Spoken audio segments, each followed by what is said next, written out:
So before we properly jump into this video, naturally take almost everything you see with a grain of salt, especially as we get to some of the more further out stuff. In effect, in this video, I'm going to be sharing leaks or data mined information around Fallout 76 for some of the future DLC content. This going over certain things that are likely to happen in the next couple of weeks, such as things relevant to the Sheepsquatch, as well as we do have the Ever Upwards questline. I have several details around that I can share with you, but even further, I have even further out things. A few things I can't really place that seem like they're on the way, such as new game modes, and other things relevant to the second wave of DLC, that known as Nuclear Winter. As all this stuff actually does end up getting released, I will be doing regular videos on it, so if you are interested in that, you can leave a like or subscribe. But also, I think this goes without saying, spoilers for future content. I'm not going to try and spoil the story of anything here, not give you intimate details about what the quest ending will be, but really more along the lines of what some of the new activities, content, or equipment we will be seeing and the nature of them.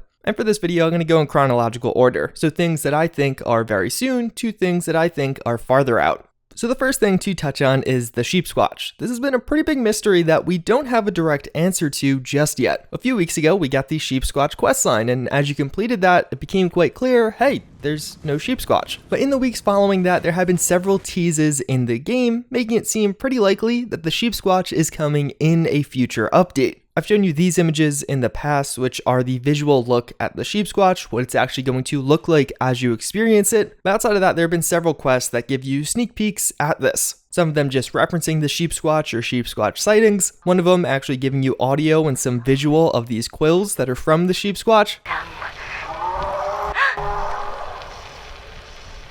And there's actually a random event in the game right now where you'd hear a Sheepsquatch scream as you encounter a bunch of dead Brahmin.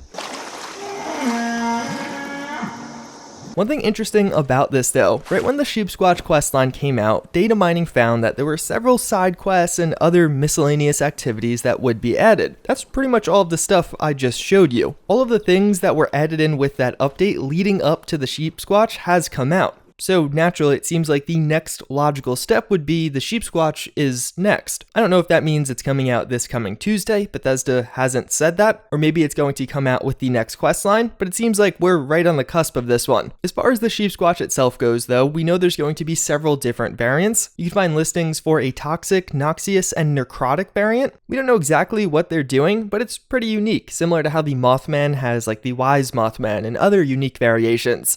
I would expect something similar to that. Perhaps there's some kind of visual change, but of course also how difficult that particular enemy will be to take down. The necrotic one in particular interests me, as necrosis is the death of cells in a certain area on the body. Could this potentially be the necrotic variant of the Sheepsquatch, and that's why it looks this way? Moving on though, it seems like the way we're actually going to encounter the Sheepsquatch is an event known as free range. There also might be random encounters like you see with all of the other cryptids, but as it stands right now, the one event that is data mined and yet not currently active is free range, where in essence you're escorting a group of Brahmin and a Sheepsquatch comes and attacks. We also know the Sheepsquatch is going to have various attack abilities. One that has been put on display in game is his shooting quill ability, but through data mining we could see this is going to be a very real thing when you fight him. But even further, he's going to have some kind of unarmed attack, a kick attack, as well as a poison attack. And this might tie into another thing we find in game, saying that the Sheepsquatch P is actually toxic. And then finally, there's going to be several new weapons around this new creature. There's going to be a new throwing weapon of Sheepsquatch shards, as well as a Sheepsquatch crook, club, and staff, which are 3 different melee weapons. Although again, especially with the melee weapons, some of those may have ended up getting cut and are just still represented in the files. As I mentioned before, we don't know too much about the Sheepsquatch or where he came from. In one of the files, you can see his little listing on his ear, making it seem like that he was actually a man-made creation. That's something you see pretty commonly in tracked animals. But speaking of places he may have been created, then we do have Arctos Pharma. This is an existing location in Fallout 76, but we know there's going to be a new underpart of this. This is another one that there's a lot of details about it. We could see a lot through data mining and even from Bethesda, but we don't actually know when it's coming. coming. It might just drop in a random update like this Tuesday or next Tuesday, although the next major questline, the Pioneer Scouts one, is coming on May 9th, so it could be then also. Bethesda has described this as a new high-level dungeon in Fallout 76. Was around the high-level dungeons that we have coming. Nothing to add. That is one of the most visually appealing Fallout dungeons I've ever seen. So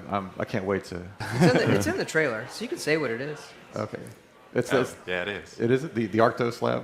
Yeah. Okay, yeah. Although based on the description of the last dungeon, that with the burrows, I would take the high level part with a grain of salt. The visuals of this location are seen through the trailer, and based on data mining, it seems like what we're actually seeing there is known as the chasm. This in effect is going to be the location of a new experiment that was run, known as Project Paradise. A group of scientists was in effect trying to create some kind of safe haven and experimentation zone for animals, so if all the nukes dropped and everything got wiped out, they could live in this seemingly underground area and still be provided for to some extent while the scientists ran experiments. In-game, we're going to get some of the lore and backstory of this. There'll be a new robot added in that's very sarcastic and actually kind of looks down on humans, treating them as very childish, as you could see through some of the dialogue. But even further, there's actually going to be an event here. Events in the game are repeatable, so it seems like this could even be more so of a true dungeon compared to what we saw with the burrows. The event is going to be called Project Paradise and going to have a couple of stages, it seems. There's going to be a first stage where you have to get the animals to their appropriate habitats, all the while actually defending them against other animals that will try and attack. You have to fill the feeders for this, and there'll be 3 separate sections of animals, one of them being carnivores, which might actually attack the humans as they're trying to protect them, a second one being more toxic animals that'll eat anything, and a third one that apparently are shy and only eat underwater. But then there's also a segment where you have to deliver chemicals to these habitats, and there's actually several different formulas that have different effects here. There are a few dialogue lines that say these can be used on the player. We could find a new chem item added into the game for this new DLC, although it's not entirely clear what that does. And in effect, it seems like this is just going to be one of those events where you have to defend animals, and the whole while enemies are going to be attacking you and you're going to have to be defending them. It also seems like the enemies are going to get increasingly difficult as you progress. And then of course, referencing back to that ear collar, this could be where the Sheepsquatch comes in. It could have been created here and escaped, and that's the whole explanation. It also seems like this will be the location where we actually end up getting the Bear Claw, which is a new unarmed weapon in the game. But as I said before, I don't know what this is tying into. It's not clear if it's going to be relevant to Ever Upwards, the next big DLC, or just pop up one day similar to how the Burrows did. But speaking of the next DLC, we also have a bunch of details around Ever Upwards. During this questline, you're going to be joining the Pioneer Scouts. There's actually a lot of references to the Pioneer Scouts in the existing Fallout lore. Specifically in Appalachia, you could hear a lot of people mentioning or talking about them, but as we experience it, it seems like it's going to take us to some of the various camps around Appalachia, such as Camp Lewis or Camp Adams. And as we start out, we're actually going to be joining the Pioneer Scouts by doing various quests and even more specifically, certain daily activities. Some of the ones you could find is you might have to clean up the camp, you might have to clear all of the bugs out of a certain camp. And as you do this, you can progress through some of the various ranks, such as being a tadpole scout to being a possum scout. There are also going to be certain merit badges you can win for completing certain tasks. You'll be able to get a cooking merit badge, but also an archery merit badge. This is pretty exciting. The bow and arrow has been in the files for this game since release, and this could finally be when we see it implemented. Naturally, as they exist right now, the Pioneer Scouts are just going to be made up of robots. The troop leader is going to be named Jaggy. And one thing that is pretty cool, it looks like there's going to be a new event with this known as Campfire Tales. I'm not really sure what the gameplay component of this will be, but it looks like it's actually going to be a pseudo choose your own adventure. Considering it's an event, maybe it's some kind of Pip-Boy game where everyone that's participating in the event votes on what to do next, like go through this door or don't go through this door and go around the side, things along those lines, which is pretty cool. I'm excited to see how this is implemented because that could just be a cool, fun thing that you get to do. Although that's all I've really seen around Ever Upwards. I'm sure there'll be more than that. I imagine there'll be some kind of consequences with this story. We still do have that mysterious vault that might be related. And then we also have several other miscellaneous things that I'm not really sure where they fit in, but they seem fairly far out.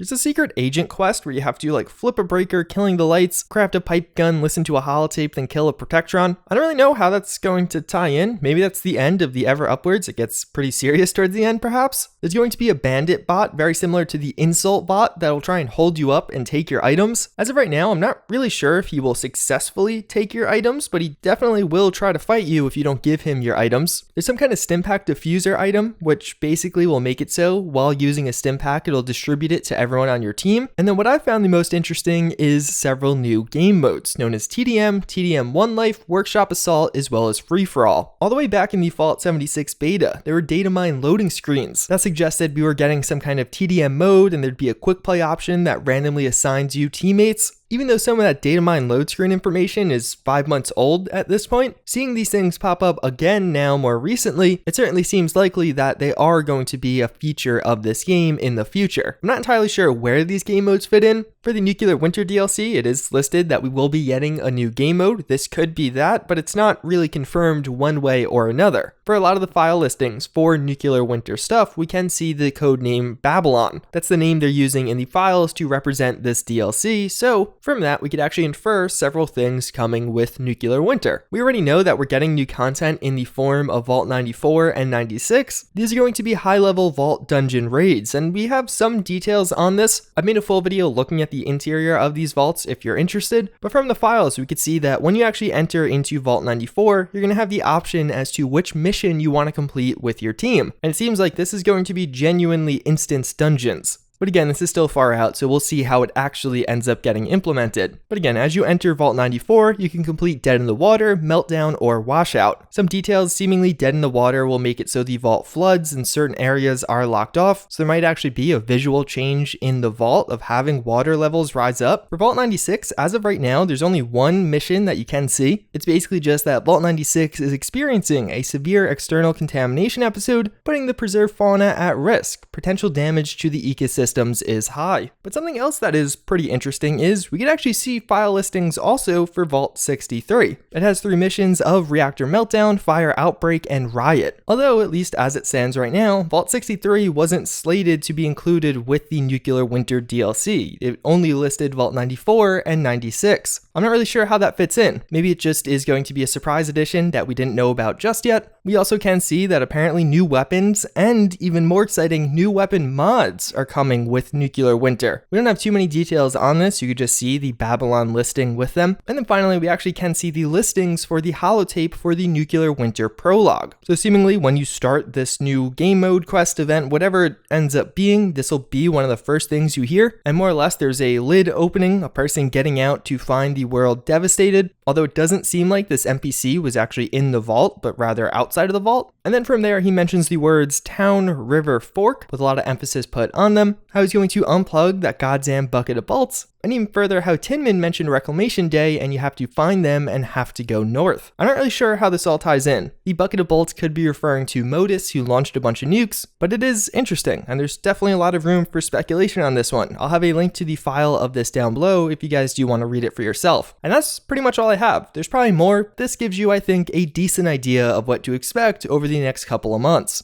Hopefully you found this video informative. Hopefully you found it interesting. I kind of love speculating and talking about this kind of future stuff, especially because you can't really be disappointed, at least just yet, because it's not out yet. But with that, I thank you all again for watching. I hope you enjoyed this one, and I hope to see you all next time. Later.